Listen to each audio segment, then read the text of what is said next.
En un proyecto de ciencia de datos podemos tener diferentes tipos de datos, como por ejemplo datos en formato tabular, series de tiempo, texto, imágenes o incluso videos. E identificar claramente los diferentes tipos de datos y sus principales características resulta esencial en cualquier proyecto, porque los datos son precisamente el insumo de un proyecto en ciencia de datos, y si tenemos claramente identificadas sus características, fácilmente podremos decidir cómo analizarlos, cómo realizar el preprocesamiento de esos datos y cómo escoger adecuadamente los modelos de machine o de deep learning que podremos usar sobre esos datos para generar posteriormente predicciones. Así que este video está pensado para todos aquellos que están incursionando hasta ahora en este mundo de la ciencia de datos y que quieren tener claro qué tipos de datos podemos encontrar en un proyecto y por qué es importante identificar precisamente esos tipos de datos al momento de definir las herramientas que usaremos para abordar nuestro proyecto.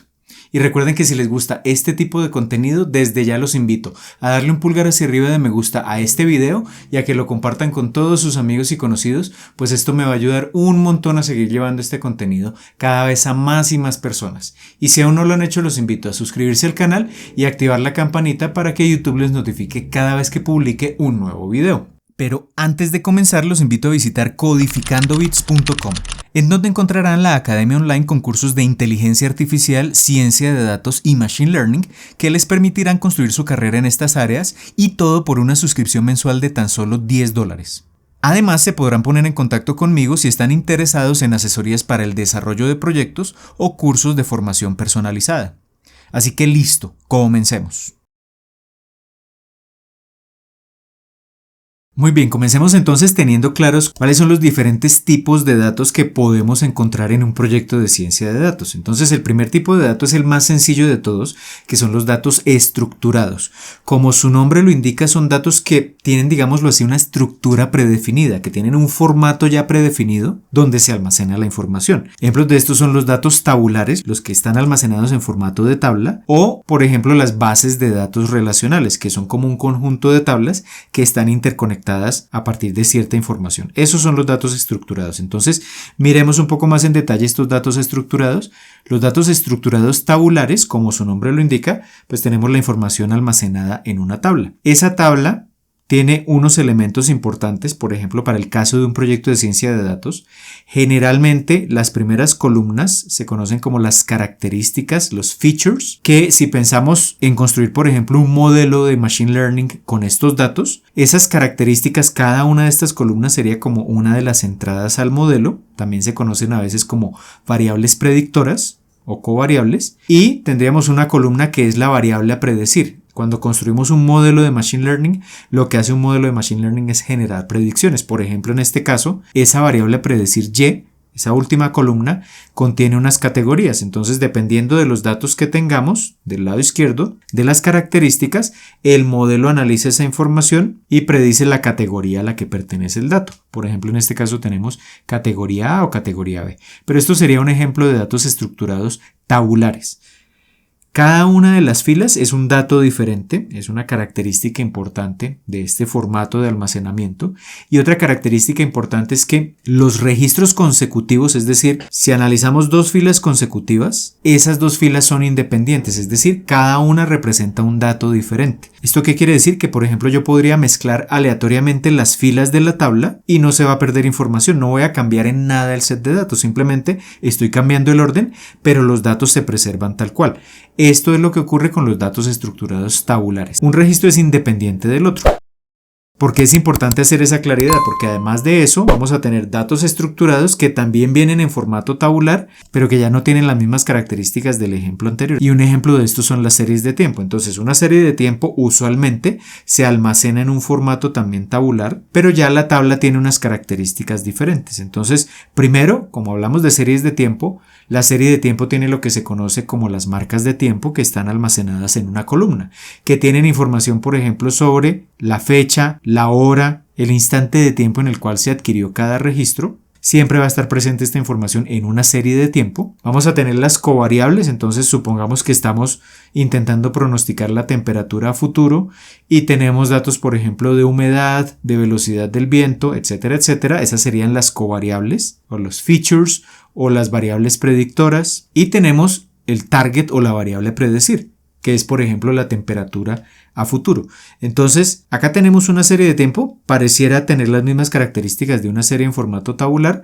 Cada fila sigue siendo un dato, pero la diferencia importante con respecto a los datos tabulares es que los registros consecutivos, si yo analizo una fila después de la otra, esas filas van a estar correlacionadas. Es decir, si por ejemplo estamos midiendo la temperatura y esa medición se hace cada 5 minutos, pues la temperatura en este momento guarda alguna relación con la temperatura de hace 5 minutos o de hace 10 o de hace 15. Y la temperatura en 5 minutos será similar a la que tuvimos en este momento y así sucesivamente. Entonces las filas están correlacionadas y por tanto si yo mezclo aleatoriamente las filas, estoy dañando completamente el set de datos. Entonces observemos que los datos se almacenan en formato tabular, pero el contenido de los datos ya necesita un manejo diferente. Eso es lo que ocurre en este caso de las series de tiempo. El segundo tipo de datos que podemos encontrar en un proyecto de ciencia de datos es el opuesto de los datos estructurados. Entonces, si los datos estructurados obedecen a un formato predefinido, como un formato tabular, los datos no estructurados pues no tienen un formato predefinido, una estructura predefinida para esos datos. Un primer ejemplo es el texto. El texto, si lo analizamos, es un conjunto de caracteres. ¿Cómo se organizan esos caracteres? Depende de quién haya escrito ese texto, la idea que haya querido transmitir. Entonces no es un formato predefinido. ¿Qué longitud puede tener ese texto? La longitud puede ser variable. Entonces, si lo analizamos a nivel de caracteres, vamos a tener secuencias de caracteres, pero que no obedecen a un formato predefinido. Ese texto puede variar significativamente entre un dato y otro. Eso sería un ejemplo de un dato no estructurado. Otro ejemplo son las imágenes. Entonces, una imagen la podemos ver como un conjunto de píxeles. Un píxel es como un elemento pequeño de esa imagen que contiene, por ejemplo, los valores de intensidad en rojo, verde y azul, y que dependiendo de esa combinación de valores, pues nos permite ver a nosotros en el computador unas tonalidades diferentes, pero la manera como están organizados esos píxeles no está predefinida porque depende del objeto que estemos capturando. Entonces no obedece a un formato predefinido, puede tener un alto y un ancho fijos, pero el contenido mismo de la imagen, los niveles de rojo, verde y azul de los píxeles son muy variables y por eso una imagen es un dato no estructurado. Y otro ejemplo de un dato no estructurado es una secuencia de video. Entonces una secuencia de video es como una combinación de múltiples imágenes. Si una imagen es un dato no estructurado, pues una combinación de múltiples cuadros o múltiples imágenes o múltiples frames, pues va a ser también un tipo de dato no estructurado. Y el tercer tipo de dato, la tercer gran familia de datos que podemos tener en un proyecto de ciencia de datos, es un punto intermedio entre los datos no estructurados y los datos estructurados, que se conoce como los datos semiestructurados. Es decir, son los datos donde algunas porciones tienen una estructura predefinida, y otras porciones, digamos, tienen esa flexibilidad que permite que introduzcamos datos no estructurados. Entonces, entendamos esto con un ejemplo de un tipo de dato muy usado en ciencia de datos, que son los archivos JSON. Los archivos JSON son archivos que generalmente se obtienen cuando interactuamos con servidores en Internet para extraer información relevante. Esa información se envía precisamente en este formato.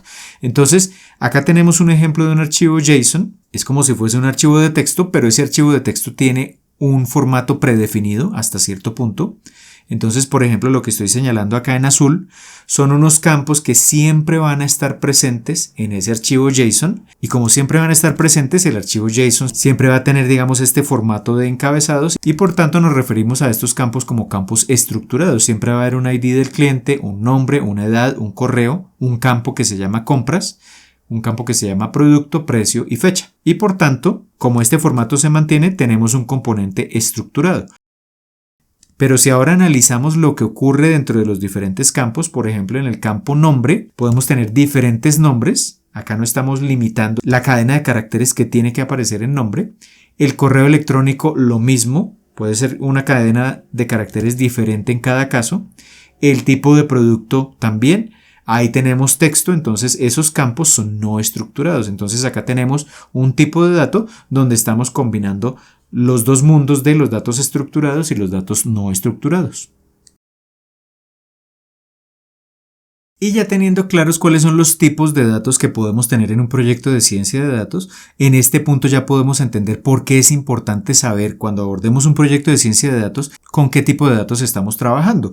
Y la primera razón es porque una de las fases esenciales de cualquier proyecto de ciencia de datos es comenzar entendiendo los datos, sabiendo si existen patrones, cuáles son las características de los datos dependiendo del problema que queramos resolver. Esto se conoce en términos más rigurosos como el análisis exploratorio de datos. Del análisis exploratorio de datos tengo un video en donde les hablo en detalle de esta fase esencial de cualquier proyecto, se los dejo por acá enlazado. Pero entonces, para entender los datos, podemos tener diferentes herramientas disponibles y cada herramienta está diseñada precisamente para un tipo diferente de datos. Entonces, si tenemos datos estructurados, series de tiempo o datos en formato tabular, podríamos, por ejemplo, usar herramientas gráficas, podríamos, por ejemplo, calcular la distribución de los datos para entender el comportamiento de esos datos, o podríamos usar técnicas básicas de estadística descriptiva, calcular promedios, desviaciones estándar, conteo de diferentes variables, y esas serían herramientas propias de los datos tabulares. Pero si por el contrario tenemos un dato no estructurado como el texto, en este caso para interpretar el texto ya no se pueden usar las herramientas de los datos tabulares. Entonces, por ejemplo, para interpretar el texto podríamos crear clusters o agrupaciones de textos dependiendo, por ejemplo, de si tenemos múltiples documentos y esa gran cantidad de documentos habla de diferentes temáticas. Entonces, esos algoritmos de clustering permitirían identificar cuáles son las temáticas de las que se habla más comúnmente en esos documentos. Esa sería una manera de analizar el texto, este dato no estructurado. O también podríamos, por ejemplo, si nos vamos ya a nivel de lo que es el procesamiento del lenguaje natural clásico, antes de la aparición de los grandes modelos de lenguaje, podríamos analizar la frecuencia con que aparecen diferentes palabras dentro del texto. Entonces podríamos usar gráficos de barras o representar esa información de manera tabular para representar precisamente esos conteos y la frecuencia con que aparecen esas palabras, todo dependiendo de la aplicación. Pero entonces ya hablamos de otras herramientas para analizar este tipo de datos. Y si en lugar de texto tenemos imágenes que son datos no estructurados, pues ya podríamos analizar las imágenes de otra forma. Si tenemos un set de datos con muchas imágenes y queremos construir un modelo de visión por computador, de pronto tendríamos que caracterizar esas imágenes por el alto y el ancho, determinar si todas tienen el mismo tamaño o si tienen tamaños diferentes, o cómo es el contenido de rojo, verde y azul, dependiendo del procesamiento que queramos hacer de esas imágenes. Entonces, dependiendo del tipo de dato, tendremos diferentes herramientas para analizar y entender las características de esos datos. Esa es la importancia de los tipos de datos en esta primera fase.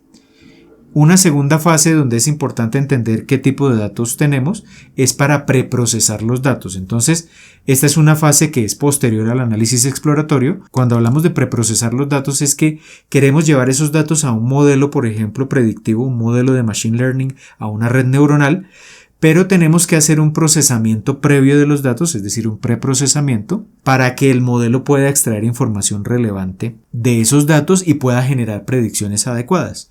Y de nuevo, entonces, esto depende del tipo de dato que tengamos. Si tenemos datos tabulares, generalmente en esa parte de preprocesamiento de datos tabulares, lo que se hace es, por ejemplo, detectar valores extremos.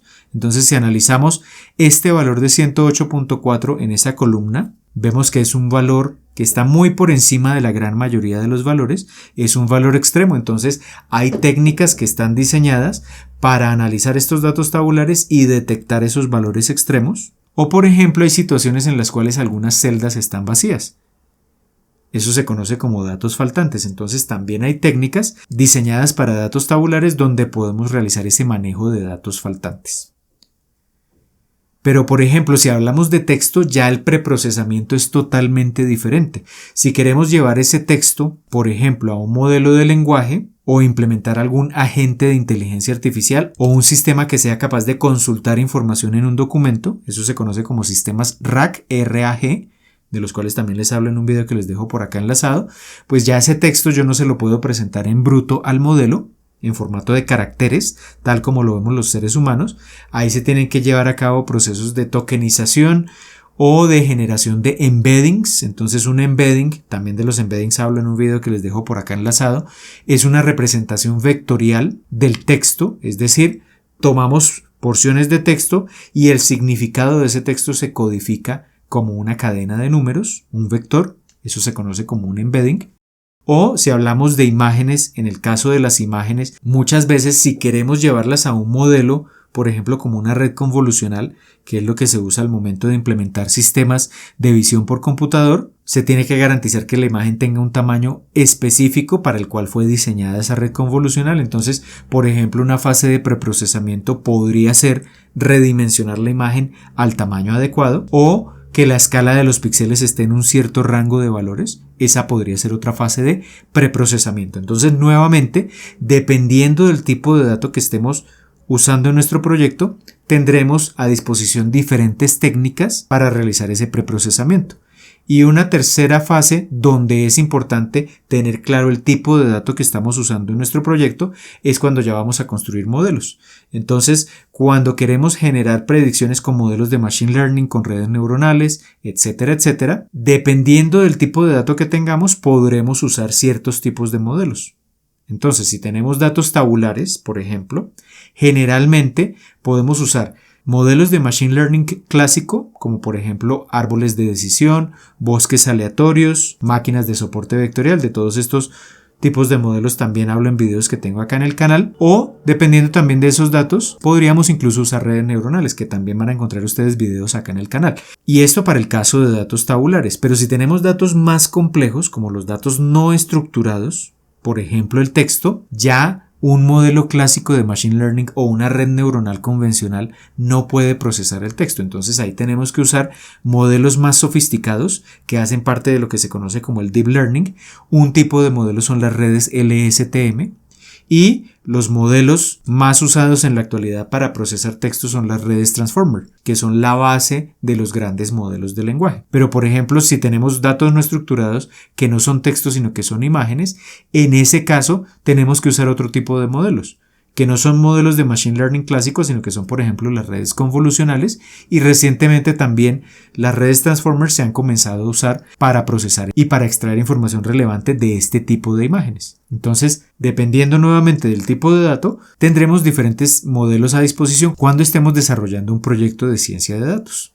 Como acabamos de ver, resulta clave identificar las características y los tipos de datos que tendremos cuando desarrollemos un proyecto en ciencia de datos, porque a partir de esas características podremos definir el camino a seguir en las diferentes fases de desarrollo del proyecto. Por ejemplo, si determinamos que los datos son estructurados, no estructurados o semiestructurados, con base en esta información ya podremos decidir, por ejemplo, las herramientas que vamos a usar para entender los datos, lo que se conoce como el análisis exploratorio, para realizar el preprocesamiento de esos datos, es decir, para prepararlos antes de llevarlos, por ejemplo, a un modelo. Y obviamente también esta información la podremos usar para elegir adecuadamente los tipos de modelos que resultarán ideales para generar posteriormente predicciones con estos datos. Así que espero que este video les permita tener una visión clara de los diferentes tipos de datos que podremos encontrar en un proyecto de ciencia de datos y cómo esto afecta a todas las fases de desarrollo del proyecto.